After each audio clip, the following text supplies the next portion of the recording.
Hello, नमस्कार साथियों। आप सभी का स्वागत है आपकी अपनी यूट्यूब चैनल AV97 क्लासेज में। मैं अजय सिंह आपका हार्दिक स्वागत करता हूं। आज की इस वीडियो में हम महाभारत और रामायण के बारे में हम अध्ययन करेंगे, विस्तार से जानेंगे। और ये जो क्लास हमारी रहने वाली है UGC नेट जून 2024 एग्ज़ाम के लिए इम्पोर्टेंट रहने वाली है।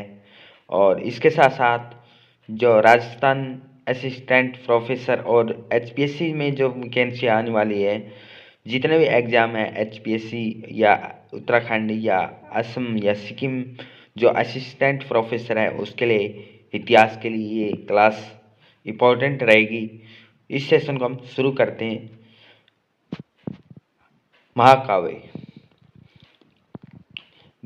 महाकाव्य के बारे में हम बात करते हैं तो रामायण और महाभारत महाकाव्य को दर्जा प्राप्त है। रामायण और महाभारत युगीन स्थलों की खुदाई V.B. लाल ने की थी। जो महाभारत और रामायण से संबंधित जो युग है उनकी स्थलों की जो खुदाई की गई है ये किसके द्वारा की गई है? V.B. लाल के द्वारा की गई है। क्वेश्चन बन सकता है, इंपॉर्टेंट क्वेश्चन बन सकता है हमारा यहाँ से कि क्या क्वेश्चन बनेगा सबसे पहले कि महाभारत और रामायण की खुदाई करने वाले व्यक्ति कौन थे? तो वो थे V.B. लाल के द्वारा। वैदिक काल एवं जो वैदिक काल है और वो बौद्ध काल है उसके बीच के मध्यकाल को क्या कहा गया है? महाकाव्य युग कहा गया है। महाकाव्य युग की बात करें तो किसको कहा गया है? महाभारत और रामायण को कहा गया है। सबसे पहले कितने महाकाव्य? दो हुए। कौन कौन से? महाभारत और रामायण। इन दोनों महाकाव्य के बारे में हम विस्तार से अध्ययन करेंगे एक एक करके। बात करते हैं यहाँ से जो क्वेश्चन बनने वाला है। सबसे पहले क्वेश्चन बनने वाला है महाभारत और रामायण की जो युगिन है, जहाँ महाभारत की लड़ाई हुई है। रामायण 14 वर्ष राम और भगवान हैं, उन्होंने वनवास किया। उन ऐसे स्थलों की जो खुदाई की गई है वो किसके द्वारा की गई है? वो खुदाई V.B. लाल के द्वारा की गई है। वो वैदिक काल का टाइम है, कार्यकाल है, उससे लेकर और जो 6वीं से 7वीं शताब्दी तक का काल के बीच को क्या कहा गया है? वो कहा गया है महाकाव्य युग कहा गया है। रामायण हम बात करते हैं आज इस वीडियो में रामायण के बारे में। रामायण क्या हमारा क्या एक आदि काव्य है। रामायण को महाकाव्य के साथ साथ क्या कहा जाता है? आदि काव्य भी कहा जाता है। इसके रचयिता कौन है? वाल्मीकि है। इनको भी की आदि कवि है। तो रामायण के रचयिता कौन है? महर्षि वाल्मीकि के द्वारा लिखा गया है। और इसमें कितने खंड है? 7 खंड या 7 अध्याय है। 7 कांड या 7 अध्याय रामायण में है। किसके द्वारा लिखा गया है? वाल्मीकि के द्वारा लिखा गया है। मूलतः इसमें कितने श्लोक थे? शुरुआत में कितने श्लोक थे जब इसको लिखा गया? कितने श्लोक थे? 6000 श्लोक थे। महर्षि वाल्मीकि के द्वारा लिखा गया रामायण, इसको महाकाव्य के साथ साथ आदि काव्य भी कहा जाता है। बाद में 6000 से कितने वृद्धि हुई है? 12000 की है। फिर कितने बड़े हुए हैं? 24000 हुए हैं। शुरुआत में मूलतः इसमें 6000 थे, फिर 12000, फिर 12000 के बाद 24000 श्लोक हुए। इन 24000 श्लोक होने के बाद इस ग्रंथ का नाम क्या रखा गया है? चतुर्विंशति शास्त्री संहिता लिखा गया है। तो क्वेश्चन बन सकता है रामायण है, रामायण को आदि काव्य भी कहा जाता है, रामायण को चतुर्विंशति संहिता शास्त्री भी कहा जाता है। तो स्टेटमेंट सही है। क्यों नाम दिया गया है? क्वेश्चन एग्जाम के साथ साथ हमारे इंटरव्यू में बन सकते हैं कि रामायण को चतुर्विंशति शास्त्री है संहिता क्यों कहा जाता है? जब इसके 24000 श्लोक हो जाते हैं तो इसको रामायण को ये नाम रखा गया है। रामायण का प्रथम जो तिथिबद्ध है, मतलब इससे पहले जो दिनांक है वो इतना क्रम वाइज नहीं था, बद्ध वाइज नहीं था, परंतु जो तिथिबद्ध है उसका उल्लेख हमें बौद्ध और जैन ग्रंथों में मिलता है। बौद्ध है और जैन ग्रंथ है, उसमें प्रॉपर रूप से इस रामायण के बारे में हमें जो दिनांक वाइज अकॉर्डिंग घटना है उसके बारे में वर्णन हमें मिलता है। बौद्ध ग्रंथ दशरथ जातक। क्वेश्चन बनेगा, एक क्वेश्चन यहाँ से भी बन सकता है कि दशरथ जातक कौन सा ग्रंथ है, जैन ग्रंथ है या बौद्ध ग्रंथ है, ये तमिल ग्रंथ है, कौन सा है, तो ये दशरथ जातक ग्रंथ बौद्ध ग्रंथ है। कौन सा, बौद्ध ग्रंथ। इसकी कथा का प्रारंभिक उल्लेख मिलता है, जो रामायण में जो कथा है इसका उल्लेख हमें किस में मिलता है, दशरथ जातक बौद्ध ग्रंथ में मिलता है। बौद्ध ग्रंथ और रामायण में हमें रामायण बौद्ध ग्रंथ और जैन ग्रंथ में हमें रामायण के जो तिथिबद्ध है उसका उल्लेख हमें मिलता है। उसमें से एक बौद्ध ग्रंथ कौन सा है, दशरथ जातक है, जिसमें हमें रामायण के बारे का प्रारंभिक उल्लेख हमें मिलता है। बाद में है जैन संस्करण। कौन से जैन संस्करण है, वो है पौमचरिवी। पौमचरिवी है, ये जैन संस्करण है, ये विमल सूरी के द्वारा लिखा गया। इसमें भी हमें रामायण के बारे में हमें पता चलता है। तो दशरथ जातक बौद्ध ग्रंथ, इसमें प्रारंभिक रामायण का उल्लेख मिलता है। पौमचरिवी है विमल सूरी का, इसमें जैन संस्करण, इसमें भी हमें उल्लेख मिलता है। हरिवंश में रामायण के नाटकीय प्रदर्शन का विवरण भी, हरिवंश है इसमें रामायण का नाटकीय जो प्रदर्शन है उसका विवरण हमें मिलता है। 1930 के दशक में रामास्वामी पेरियर ने सच्चे रामायण का लेखन भी किया है। सच्चे रामायण किसके द्वारा लिखी गई है, 1930 के दशक में रामास्वामी पेरियर है, इनके द्वारा सच्चे रामायण का लेखन किया गया। तो क्वेश्चन जो बने हैं हमारे यहाँ से, क्या क्वेश्चन बने हैं, यहाँ से क्वेश्चन बन सकता है यूजीसी नेट परीक्षा में कि रामायण है आदि काव्य तो सबको पता है, वाल्मीकि सबको पता है किसके द्वारा लिखी गई है, परंतु यहाँ से क्वेश्चन बन सकता है कितने अध्याय है, 7, कितने श्लोक थे, 6000, 6000 के बाद 24000 श्लोक हुए हैं, तो इसका नाम क्या रखा गया है, चतुर्विंशति शास्त्री जो है लिखा नाम रखा गया है। और इसका उल्लेख किस में मिलता है, बौद्ध और जैन ग्रंथों में मिलता है। दशरथ जातक है कौन सा, बौद्ध ग्रंथ है, इसमें हमें कथा का प्रारंभिक वर्णन मिलता है। फिर बात करें पौम्योचर्यु है, रामायण का जैन संस्करण है, रामायण का क्या इसका अनुवाद किया गया है पौम्योचर्यु में, ये किसके द्वारा लिखा गया, विमल सूरी के द्वारा लिखा गया है। फिर है रामायण का नाटकीय प्रदर्शन किस में मिलता है, हरिवंश में मिलता है। फिर है सच्चे रामायण का लेखन किसके द्वारा की गया है, 1930 में रामास्वामी पेरियर के द्वारा सच्चे रामायण का उल्लेख किया गया है। विमल सूरी के द्वारा पौम्योचर्यु जैन संस्करण अनुवाद किया गया है। हरिवंश में रामायण के नाटकीय प्रदर्शन है। दशरथ जातक बौद्ध ग्रंथ है जिसमें प्रारंभिक कथा का उल्लेख मिलता है। चतुर्विंशति इसको रामायण को कहा जाता है जब 24,000 श्लोक हो जाते हैं। रामायण का अनुवाद, यहाँ से मोस्ट इम्पोर्टेंट क्वेश्चन है जो बन रहे हैं और आगे भी ऐसे क्वेश्चन बन सकते हैं, संभावना है, क्योंकि अनुवाद महाभारत का अनुवाद किसने किया, बाइबल का अनुवाद किसने किया, कुछ एक पुस्तक और दूसरी पुस्तक में उसका अनुवाद होता तो वहाँ से क्वेश्चन है जरूर बनते हैं। तो यहाँ से हमें पूरा ध्यान से इसका अध्ययन करना है और एक एक जो फैक्चुअल क्वेश्चन है उसको याद जरूर करना है। क्या क्वेश्चन बन सकता है, सबसे पहले जो बात करते हैं यहाँ से क्वेश्चन बनने की संभावना है, ये है कि रामायण का अनुवाद 12वीं सदी में तमिल में, तो बौद्ध ग्रंथ और जैन ग्रंथों में हमने देखा रामायण का अनुवाद हो रहा था विमल सूरी के द्वारा है कम, और ये हरिवंश का भी इसमें प्रदर्शन हुआ है। बौद्ध ग्रंथ दशरथ जातक है, इसमें भी हमें रामायण, उसके साथ साथ हमें तमिल में जो रामायण का अनुवाद हुआ है वो किस में हुआ है, तमिल में 12वीं शताब्दी में तमिल में रामायण का जो अनुवाद हुआ है वो किसके द्वारा किया गया, कंबन के द्वारा। किसके द्वारा, कंबन के द्वारा। किस में किया गया है, जो पुस्तक है वो है इरामावताराम, ये तमिल है रामायण है, इसका तमिल रामायण ये किसके द्वारा लिखी गई, कंबन के द्वारा। क्वेश्चन बन जाएगा कि रामायण का अनुवाद तमिल में कंबन के द्वारा किया गया वो किस में है, कौन सा अनुवाद है, वह इरामावताराम है, ये है।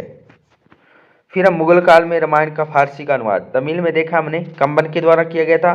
फिर हम मुगल काल में रामायण का फारसी अनुवाद अकबर के समय हुआ था, किसके द्वारा, अकबर के समय। तो क्वेश्चन बन जाएगा, यहाँ से स्टेटमेंट है, 5 स्टेटमेंट है, पता है कि 5 स्टेटमेंट यूजीसी नेट परीक्षा में पूछी जाती है, तो इनमें से एक स्टेटमेंट आपको मिलेगी कि कंबन के द्वारा तमिल में रामायण का अनुवाद किसमें, तो पुस्तक का नाम है वो दे दिया जाएगा, इरामावताराम है।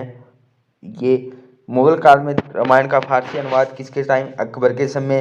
किसने किया, अबुल कादिर बदायूं ने किया था। साजा के समय रामायण का अनुवाद मूल काल में इब्न हरकरन ने किया था। बांग्ला में रामायण का अनुवाद कीर्तिवास ने किया था। इसे कीर्तिवास ने किया और कीर्तिवास ने किया तो इसे बंगाल का बाइबल भी कहा जाता है। कीर्तिवास को सर्वप्रथम बंगाल के सुल्तान बाबर जो बारबशाह का संरक्षण भी प्राप्त हुआ था। जो बारबशाह है उसका संरक्षण भी प्राप्त होता। तो क्वेश्चन हमारे यहाँ जो बने हैं वो बने हैं, एक बार रिवीजन करते हैं, क्योंकि जितनी बार हम बार बार रिवीजन करें उतना ही ये क्वेश्चन हमें याद हो सकते हैं। तो रामायण का अनुवाद किसके द्वारा किया गया था? तो रामायण का अनुवाद तमिल में किया गया था। वो किया गया था कंबन के द्वारा। तमिल में कंबन के द्वारा। कब? 12वीं शताब्दी में। किस में किया गया है? वह जो रामायण तमिल में है वह इरामावताराम है, उसमें किया गया है। फारसी जो अनुवाद किया गया है वो अबुल कादिर बदायूं ने किया है। किसके टाइम में? अकबर के समय। शाहजहाँ के समय में किया गया वो इब्न हरकरन के द्वारा किया गया है। बांग्ला में रामायण का अनुवाद कीर्तिवास ने किया है, जिससे बाइबल ही किया जाता है। कीर्तिवास को सर्वप्रथम बंगाल का जो सुल्तान है वो बारबशाह है, उसका भी संरक्षण प्राप्त हुआ था। तो ये क्वेश्चन थे। अब हम बात करते हैं महाभारत के बारे में। तो तमिल से जो रामायण से जितने भी क्वेश्चन बन सकते हैं, ये क्वेश्चन यहाँ से बनने की संभावना है कि किस तमिल में कौन सा है, बांग्ला में कौन सा है, तेलुगु में कौन सा है, जो भी क्वेश्चन बन सकते हैं यहीं से क्वेश्चन बनने की संभावना है। महाभारत है। तो महाभारत में अगर बात करते हैं तो ये किसके द्वारा लिखी गई? महर्षि वेदव्यास के द्वारा कृति है। इस ग्रंथ के लिपिक भगवान श्री गणेश है। परंपरा के अनुसार इस ग्रंथ के जो लिपिक है, लिखने वाले कौन है? भगवान श्री गणेश थे। महाभारत में कितने अध्याय हैं? 18 पर्व है। जबकि हमने देखा कि रामायण में कितने हैं? 7 पर्व या 7 कांड अध्याय थे, और महाभारत में कितने? 18 अध्याय हैं।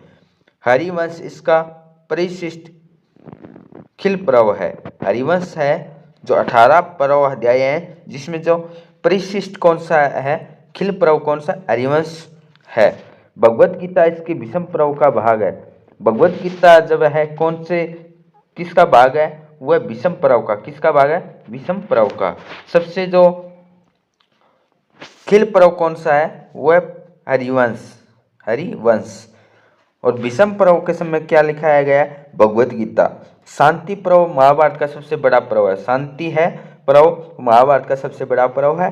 विषम पर्व भगवत गीता है और खिल पर्व हरिवंश है। कितने? 18 है। इसमें से इंपॉर्टेंट हम कर रहे हैं। और शांति पर्व में राजधर्म, राजा, सरकार के कर्तव्यों के साथ राजनीति विज्ञान पर भी बल दिया जाता है। क्वेश्चन बन जाएगा, शांति पर्व महाभारत का सबसे छोटा पर्व है, तो क्या ये स्टेटमेंट सही है? गलत है, क्योंकि शांति पर्व महाभारत का सबसे बड़ा पर्व है।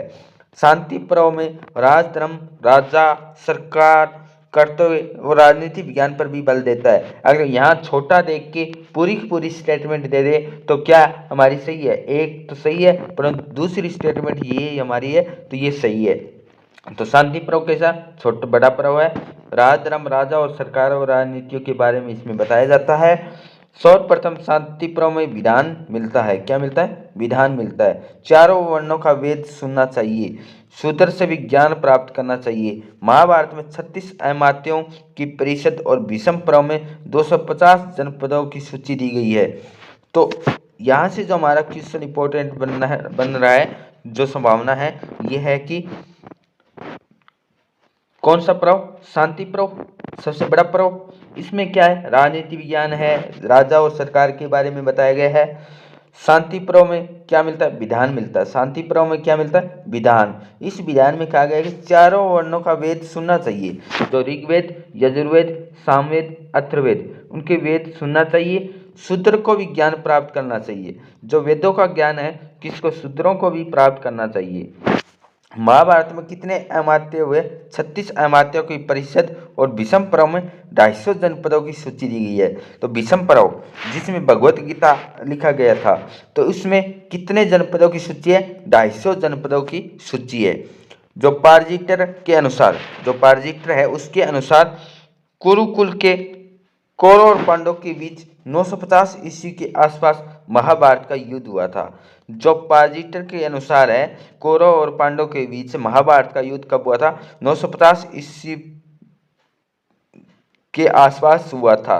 ये कुल 18 दिनों तक युद्ध चला था। महाभारत की शकुंतला, सावित्री और नल दमयंती की कथा है। महाभारत में किसका वर्णन है? कथा है शकुंतला की है, सावित्री की है और नल जो दमयंती है उसकी कथा है। महाभारत की सबसे बड़ी वर्णनात्मक जो उपकथा है वो कौन सी है? जो नल दमयंती है वो सबसे बड़ी वर्णनात्मक उपकथा है। महाभारत का उल्लेख सबसे पहले हमें कौन से गृह सूत्र है उसमें मिलता है? वह आशोलायन गृह सूत्र में हुआ है। महाभारत का सबसे पहला उल्लेख आशोलायन है गृह सूत्र में हुआ है। महाभारत का प्राचीन नाम क्या था? जय था। सबसे पहले जो हमारे क्वेश्चन यहाँ से बनने की संभावना है उसको एक बार फिर से रिपीट करते हैं। महाभारत सबको पता है महर्षि वेदव्यास के द्वारा लिखा गया है और इसके लिपिक कौन है? श्री गणेश जी है। भगवान श्री गणेश जी है। कुल कितने अध्याय हैं? 18 अध्याय, सबको पता है। इसमें ये आ सकता है इंपॉर्टेंट है जो परिशिष्ट खिल पर्व किसमें? हरिवंश है। भगवत गीता कौन से पर्व का भाग है? विषम पर्व का भाग है। शांति पर्व सबसे बड़ा पर्व है। इसमें क्या बल दिया गया है? राजनीतिक है, राजा और सरकार पर। इसमें विधान भी मिलता है शांति पर्व में। चारों वेदों को सुनना और सूत्रों से ज्ञान प्राप्त करना, ये हमें शांति पर्व में बताया गया है। महाभारत में कितने अध्याय हैं? 36 अहमात्य हुए। 250 जनपदों की सूची हमें किस में मिलती है? जो विषम पर्व में मिलती है, जिसमें भगवत गीता का भी वर्णन है। फिर बात करते हैं महाभारत और कौरव और पांडव के बीच जो लड़ाई हुई है 950 ईस्वी में और 18 दिन तक युद्ध चला था। ये बात कौन कहते हैं? जो पार्जिटर है उनके अनुसार है। और इसमें महाभारत में कौन से कथा है? महाभारत में शकुंतला कथा है, सावित्री कथा है और नल दमयंती कथा है। तो इसमें जो नल दमयंती है वो सबसे बड़ी वर्णनात्मक कथा है। महाभारत का सर्वप्रथम उल्लेख किसमें मिलता है? वो मिलता है आशोलायन गृह सूत्र में मिलता है। और महाभारत का प्राचीन नाम क्या है? जय है। तो ये क्वेश्चन बनने की संभावना है। फिर है गुप्तकालीन उल्लेख में। गुप्तकालीन जो अभिलेख है उसमें हमें 1 लाख श्लोक महाभारत का उल्लेख मिलता है। 1 लाख श्लोक महाभारत का उल्लेख हमें गुप्त का युगीन अभिलेख में मिलता है। महाभारत को एक साथ अर्थशास्त्र, धर्मशास्त्र, कामशास्त्र भी कहा जाता है। महाभारत को और क्या कहा जाता है? अर्थशास्त्र भी कहा जाता है, धर्मशास्त्र भी कहा जाता है और कामशास्त्र भी कहा जाता है। इस महाभारत की इस पुस्तकों में धर्म, अर्थ, काम एवं मोक्ष के विषय में सब जगह है। और इसमें यह है कि लेकिन जो इसमें बताया गया है कि ये अनंतर नहीं है। महाभारत के विषय में ये भी कहा जाता है कि इसे पूरा एक बार न पढ़े तो ये इतना याद नहीं रखना। तो पल्लव युगीन कांची की घाटिका में महाभारत के नियमित पाठ का उल्लेख मिलता है। पल्लव युगीन कांची की घाटिका में महाभारत के नियमित पाठ का उल्लेख हमें मिलता है। क्वेश्चन आ जाएगा महाभारत के नियमित पाठ का उल्लेख किस में मिलता है? तो पल्लव युगीन कांची की जो घाटी है उसमें हमें कांची की जो घाटी है इसमें महाभारत के नियमित पाठ का उल्लेख मिलता है। कितनी कथा है? 3 कथा है और 18 दिन युद्ध चला। 950 ईस्वी में लड़ा गया कौरव पांडव के बीच। ये बात पार्जिटर बताते हैं। महाभारत में कितने अमात्य कब है? इसमें 36 थे और 250 विषम पर्व में जनपदों की सूची विषम पर्व में है। महाभारत का अनुवाद तो हमने देखा था रामायण का जो अनुवाद था वो भी क्वेश्चन बन रहे थे। तो ऐसे भी यहाँ से भी क्वेश्चन बनने की जो संभावना है। महाभारत का अनुवाद किसके द्वारा किया गया है? महाभारत में तमिल में किसके टाइम? पल्लव के टाइम, जो पल्लव काल है जो उनके समय के दौरान महाभारत का तमिल में जो अनुवाद किया गया वो किस नाम से किया? भारत वेणवा के नाम से किया गया था तमिल में। किसके द्वारा? पेरुनंद देवनार के द्वारा। पेरुनंद देवनार ने भारत वेणवा तमिल महाभारत का अनुवाद किया गया था। तेलुगु में महाभारत का अनुवाद यह तमिल में। तेलुगु में महाभारत की रचना नन्नय्या ने की थी और इसको पूरा किसने किया गया? तिंगन्ना ने किया था, तिंगना ने।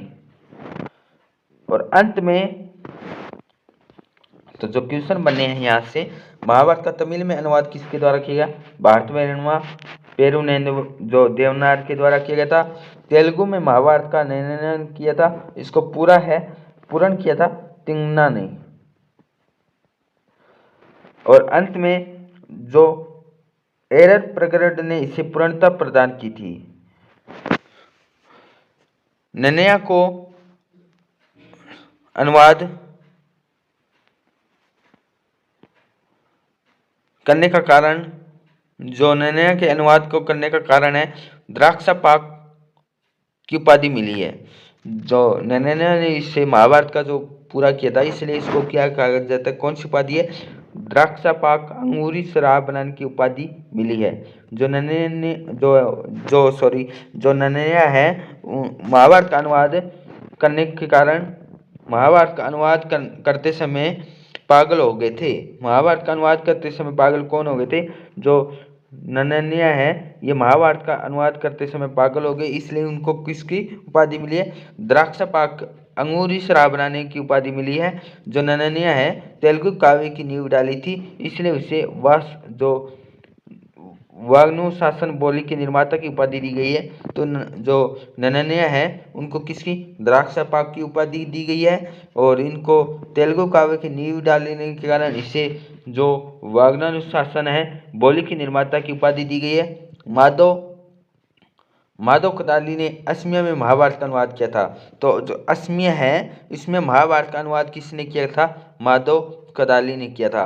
तो क्वेश्चन बन रहे हैं, तमिल में किसने किया, तेलुगु में किसने किया, तो ये हमारे हैं अलग से इनके नोट्स बना के और ये डेली रिवीजन करना, जिससे ये आसानी से हमारे को याद हो जाए और यहाँ से एक भी क्वेश्चन हमारा गलत ना हो। महाभारत का अनुवाद क्या है, बंगाल के शासक नुसरत शाह ने कविंदर परमेश्वर से बांग्ला में महाभारत का अनुवाद करवाया था। तो माधव कदाली ने असमिया में महाभारत का अनुवाद किया। बांग्ला में अनुवाद किया गया है, वो किसके द्वारा किया गया था, कविंदर परमेश्वर ने किया था। शासक कौन है, नुसरत शाह था। मालाधार वसु ने भगवत गीता का बांग्ला अनुवाद श्री कृष्ण विजय के नाम से किया गया है। जो मालाधार वसु है, इसने भगवत गीता का बांग्ला में अनुवाद किया गया था श्री कृष्ण विजय के नाम से। जो बारब शाह है, मालाधार वसु को गुणराज खां की उपाधि भी दी गई। महाभारत का फारसी अनुवाद अकबर के समय रजनामा के नाम से अब्दुल कादिर बदायूं ने किया है। इसकी प्रस्तावना अबुल फजल ने लिखी थी। चित्रांकन बसावन दसवंत एवं लाल ने भी किया था। तो यहाँ से जो क्वेश्चन बन रहे हैं, सबसे पहले क्वेश्चन हमारे बने थे कि महाभारत का अनुवाद, महाभारत को नाम, ये हमने जाना। फिर इसके अनुवाद के बारे में हम जानते हैं, फिर से रिवीजन करते हैं अनुवाद में क्या हुआ था।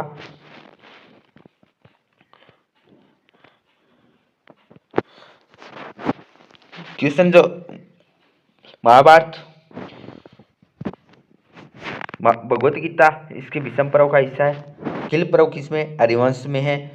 शांति पर्व सबसे बड़ा पर्व है, इसमें राजनीति करते और उसके बल पर दिया गया है। विधान भी इसमें शांति पर्व में मिलता है। चारों वर्णों का वेद सुनने और शूद्रों को भी सुनने का ज्ञान प्राप्त करने का उल्लेख हमें शांति पर्व में मिलता है। महाभारत में कितने मारते हुए 36 250 जनपदों की सूची है। कौरव पांडवों के बीच 950 ईस्वी में लड़ाई हुई थी, इसका वर्णन हमें कौन बताते हैं, जो पाजित्र है वो बताते हैं। महाभारत में कितनी कथाएं, 3 है। शकुंतला, सावित्री और नल दमयंती है। सबसे बड़ी वर्णनात्मक कथा कौन सी है, नल दमयंती है। महाभारत का सर्वप्रथम उल्लेख किस में मिलता है, आशोलायन ग्रेस सूत्र में मिलता है। महाभारत का प्राचीन नाम जय है। 1 लाख श्लोक होने पर का उल्लेख हमें गुप्तकालीन अभिलेख में मिलता है। महाभारत को एक साथ अर्थशास्त्र भी कहा जाता है, धर्मशास्त्र भी कहा जाता है, काम शास्त्र भी कहा जाता है। धर्म अर्थ काम मोक्ष के बीच में सब जगह है।